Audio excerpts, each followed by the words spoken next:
84 सिद्धों की, भारत माता की, गौ माता की, गंगा माता की, नमः पार्वती पतिये हर हर।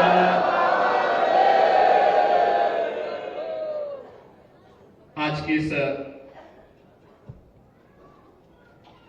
धार्मिक सभा में जो अखिल भारतीय भेक बारा पंथ योगी महासभा के इस शिविर में आयोजित है, यहां पर उपस्थित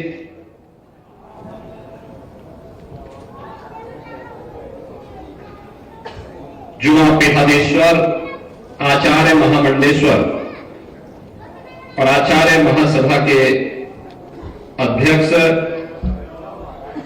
पूज्य संत अवधेशानंद गिरिजी महाराज,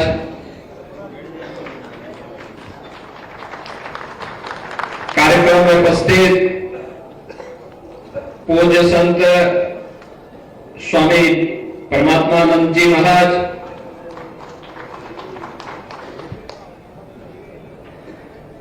योगी महासभा के हमारे उपाध्यक्ष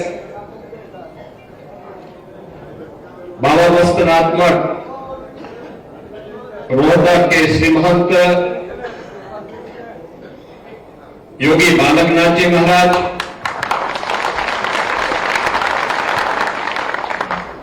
आदि चुनचुनगिरी मठ कर्नाटक से इस आयोजन में उपस्थित पूज्य संत निर्मलानंद नाथ जी महाराज,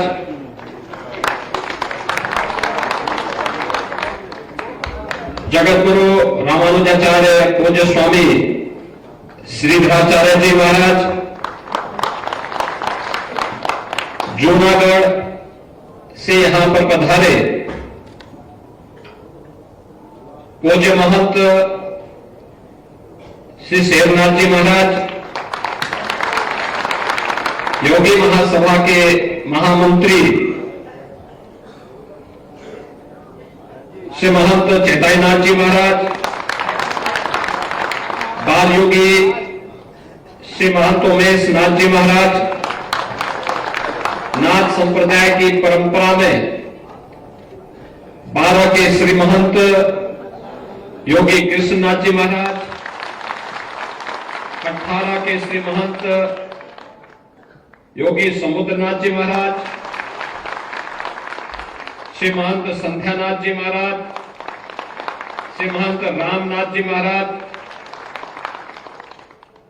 श्री महंत सोमवारनाथ जी महाराज, श्री महंत मिथिलेश नाथ जी महाराज, हमारे पूज्य अखाड़ों के सभी पूज्य संतजन और सभी यहां पर उपस्थित जितने भी हमारे पूज्य आचार्यगण, संतगण, योगेश्वर, देश के अलग अलग भागों से यहां पर उपस्थित हुए हैं, मैं महाकुंभ के इस पावन धरा पर आप सबका हृदय से अभिनंदन करता हूं, आप सबको सादर आदेश करता हूं।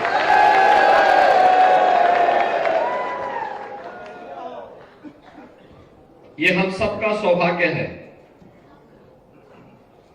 कि इस महाकुंभ के आयोजन के साथ हमें साक्षी बनने का अवसर प्राप्त हो रहा है। मैं भी कुछ देर पहले यहां पर यही बात कह रहा था, जब पूज्य अखाड़ों से आए हुए स्वामी बलराम भारती जी महाराज, स्वामी श्री शंकरानंद सरस्वती जी महाराज, स्वामी श्री सत्यगिरी जी महाराज, स्वामी श्री मुरलीदास जी महाराज, स्वामी श्री राजेंद्र दास जी महाराज, स्वामी श्री दुर्गादास जी महाराज, स्वामी श्री जगतार मुनि जी महाराज, स्वामी श्री देवेंद्र गिरी जी महाराज, और स्वामी श्री जितेंद्र नाथ जी महाराज, स्वामी सुदर्शनाचार्य जी महाराज, इन सभी पूज्य संतों के सानिध्य में मैं मंच पे श्री सतवा बाबा, जगत गुरु सतवा बाबा काशी से पधारे संत महामंडलेश्वर संतोष दास जी महाराज और इन सभी पूज्य संतों के सानिध्य में मैं मंच पे ही बात कर रहा था।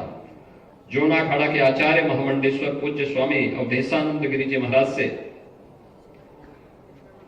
कि जब पौष पूर्णिमा के दिन और मकर संक्रांति के दिन कोटि कोटि श्रद्धालु मां गंगा, मां यमुना और मां सरस्वती की इस पावन त्रिवेणी के संगम में डुबकी लगा करके अभिभूत हो रहे थे, जो पॉजिटिव कमेंट उनके द्वारा किए जा रहे थे, उसने पूरी दुनिया की आंखों को खोलने का काम किया। कुंभ क्या होता है?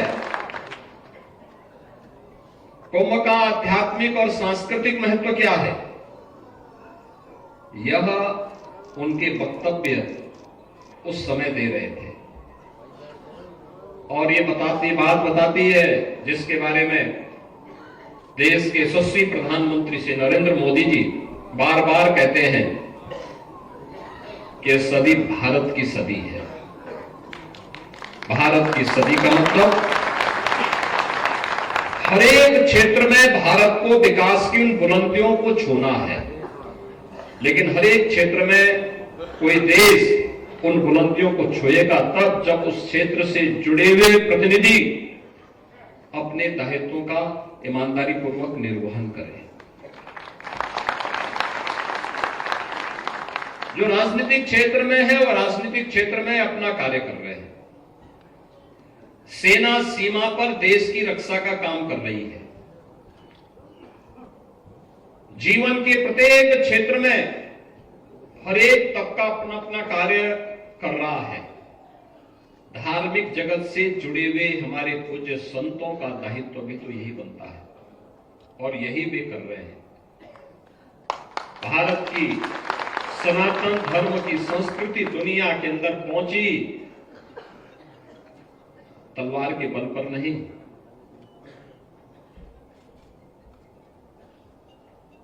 अपने सद्भाव के उपदेश के माध्यम से पहुंची।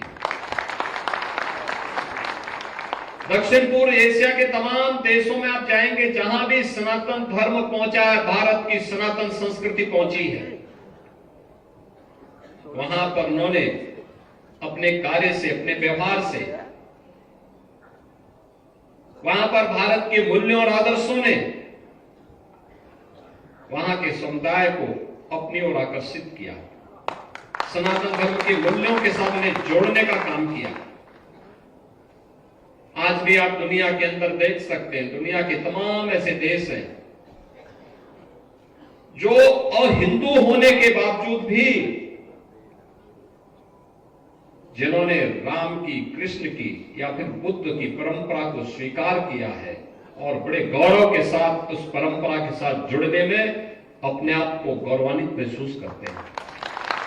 आप इंडोनेशिया में चले जाइए, उपासना विधि इस्लाम है, लेकिन कोई उनसे पूछेगा, किसी इंडोनेशिया वासी से कोई पूछेगा कि आपके पूर्वज कौन हैं, तो कहेंगे राम हमारे पूर्वज हैं। आप कंबोडिया में चले जाइए, लाओस में चले जाइए, आप वहां पर जाकर के पूछिए, थाईलैंड में चले जाइए, पूछेंगे कौन है, तो लोग कहेंगे कि हमारे पूर्वज तो बुद्ध थे, महात्मा बुद्ध थे, और बुद्ध के साथ अपना संपर्क संवाद बनाते हैं। आप दुनिया के अंदर किसी न देश में जाइए, किसी न किसी रूप में भारत के साथ वे जुड़ते हुए दिखाई देते हैं। एक अंधकार का युग था, आज से उभर करके हम लोग फिर आगे बढ़ रहे हैं, लेकिन जितना सकारात्मक माहौल है उतनी ही चुनौतियां भी होती हैं, उतनी ही चुनौतियां भी होती हैं। और याद रखना, कोई भी धर्म, हमें दो चीजों का ध्यान बहुत मजबूती के साथ रखना होगा। सनातन धर्म एक विराट वट वृक्ष है, उसकी तुलना किसी झाड़ और झंकार से नहीं करनी चाहिए, छोटेपन से नहीं करनी चाहिए। दुनिया के अंदर अन्य संप्रदाय हो सकते हैं, पंथ हो सकते हैं, सेक्ट हो सकते हैं, उपासना विधि हो सकती है, धर्म तो एक ही है, वह सनातन धर्म है, यही मानव धर्म है। हमारा खड़दर्शन संप्रदाय भारत के अंदर जन्मे में जितनी भी उपासना विधियां हैं, वे पंथ और संप्रदाय की उपासना विधि से भले ही अपने संप्रदाय के साथ जुड़े हुए हों, लेकिन निष्ठा और आत्मा सबकी सनातन धर्म में बसती है। इसीलिए तो हम सब एक साथ यहां बैठे थे, एक साथ बैठे, कोई भेद नहीं। जब हम संत एक साथ मिलते हैं तो ऐसे मिलते हैं जैसे गुरु भाई मिल रहे हो आपस में, कोई भेद नहीं होता। हम लोगों पे भी मैं तो इस चीज को अक्सर देखता हूं कि कभी कोई ऐसी बात आती है, कहीं किसी संत पे संकट आता है, हम उस समय संप्रदाय नहीं देखते कि नाथ संप्रदाय का है या कोई मेरा परिचित संत है। अरे संत है, वो संत तो सनातन धर्म के लिए काम करता है, उसकी उपासना विधि अलग हो सकती है, वो एक दर्शन विशेष को लेकर चल रहा है। सबका उद्देश्य तो एक ही है, एकम सद विप्रा बहुधा वदंती, यही हमारा लक्ष्य है। और इसीलिए महाकुंभ के इस पावन आयोजन के साथ, उसी पवित्रता के साथ हम सबको एक संदेश देना है, देश दुनिया से आए हुए लोगों को देना है।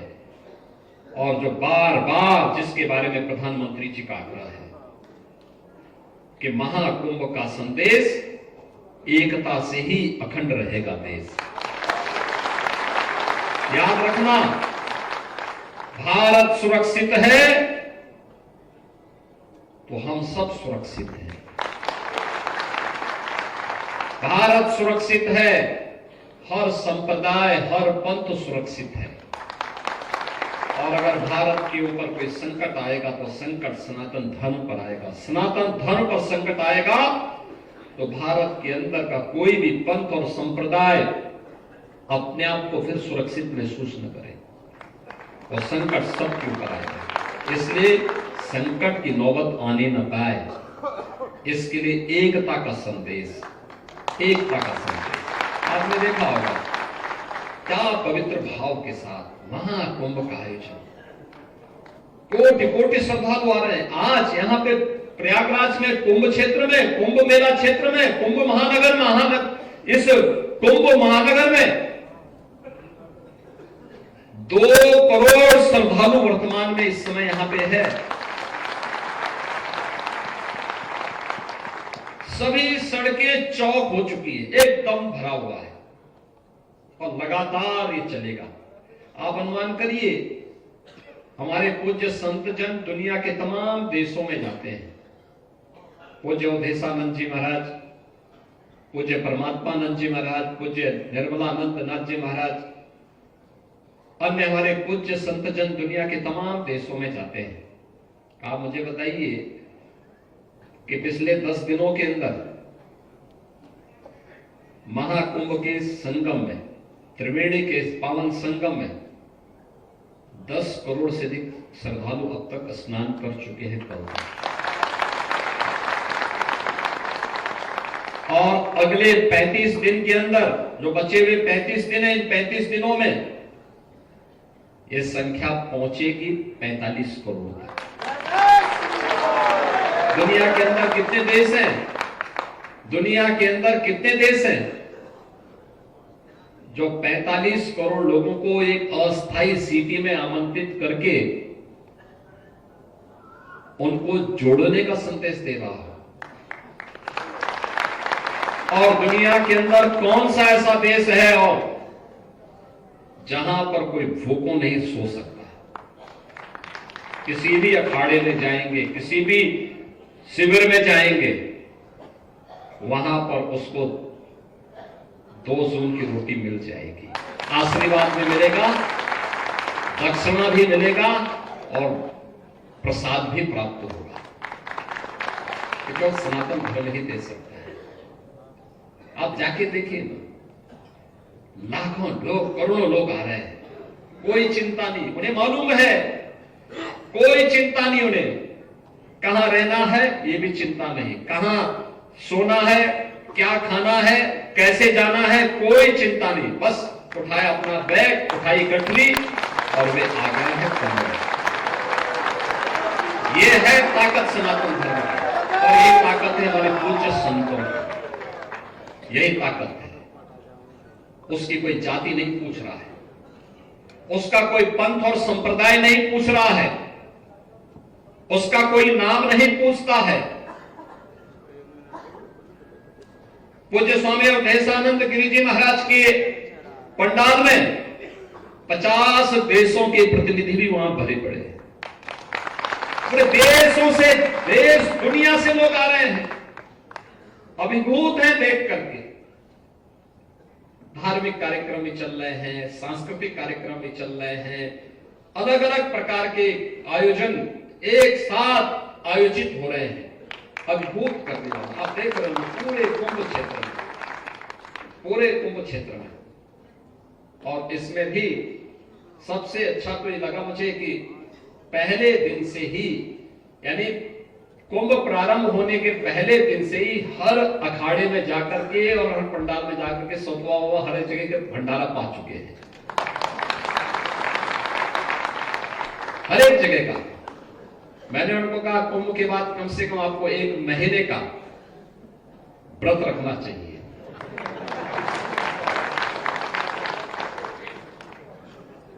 लेकिन उन्होंने संतों को सुविधा प्राप्त हो, पूज्य संतों को यहां पर सम्मानजनक ढंग से एक व्यवस्था मिल सके, प्रशासन के साथ मिलकर के तारतम्य स्थापित करके कुंभ की व्यवस्था को महाकुंभ के अनुरूप कैसे किया जा सकता है, इसको लेकर के कार्यक्रम किया।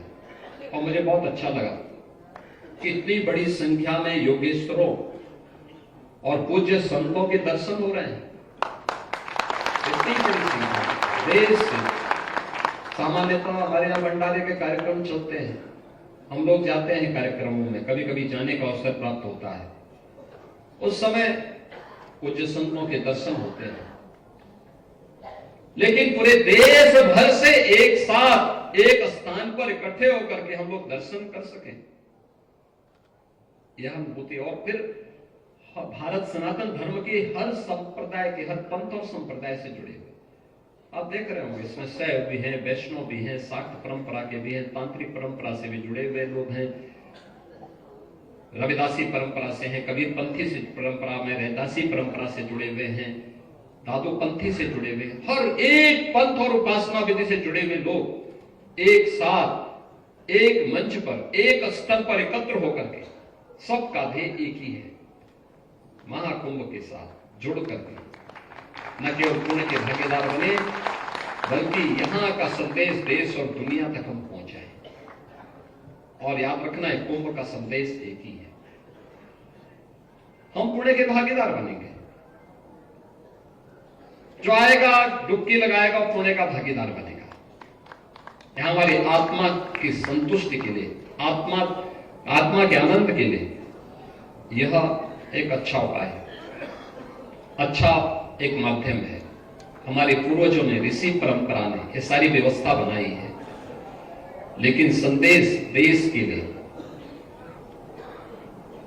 एक ही होना है, और वह है जो आदरणीय प्रधानमंत्री जी ने कहा है कि महाकुंभ का संदेश एकता से ही अखंड रहेगा। ये देश उस एकता को खंडित नहीं होने देगा, देश की एकता को, समाज की एकता को कहीं भी खंडित न होने दें। जो लोग हमें जाति के नाम पे बांट रहे हैं, क्षेत्र और भाषा के नाम पे बांटने का काम कर रहे हैं, उन लोगों के किसी षड्यंत्र में हमारे पूज्य संतों को नहीं पड़ना है, कभी नहीं पड़ना है, कभी नहीं पड़ना है। कोई ऐसी नकारात्मक टिप्पणी हम लोग अपने स्तर पर न करें। याद करना कितना अच्छा अवसर है, 2025 की शुरुआत में महाकुंभ का यह भव्य आयोजन, इससे पहले 2024 के जनवरी माह में 500 वर्षों का इंतजार समाप्त करके अयोध्या में प्रभु श्री राम का भव्य मंदिर बनाया। आप याद करो ना, 500 वर्ष, कितनी पीढ़ियां चली गई, कितनी पीढ़ियां चली गई। कुंभ का वो भव्य आयोजन वो 2019 में प्रयागराज में ही हुआ था। इलाहाबाद से प्रयागराज हुआ, भव्य कुंभ का आयोजन हुआ। और भव्य कुंभ में पूज्य संतों का जो संकल्प था कि अयोध्या में राम जन्मभूमि पर भगवान राम का मंदिर बनना ही चाहिए, आखिर वो मूर्त रूप नहीं होता।